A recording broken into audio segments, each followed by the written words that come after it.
চট্টগ্রামের আনোয়ারা ও কর্ণফুলী উপজেলার আতঙ্কের নাম ছিল বন্য হাতি।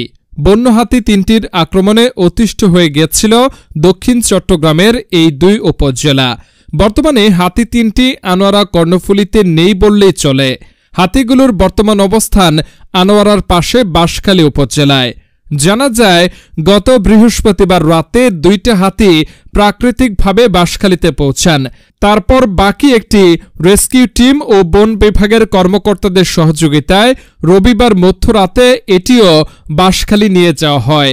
এই হাতিগুলোর আক্রমণে আনোয়ারা ও কর্ণফুলী উপজেলার নবজাতক শিশুসহ অনেক মানুষ নিহত হন, আহত হন অনেকেই।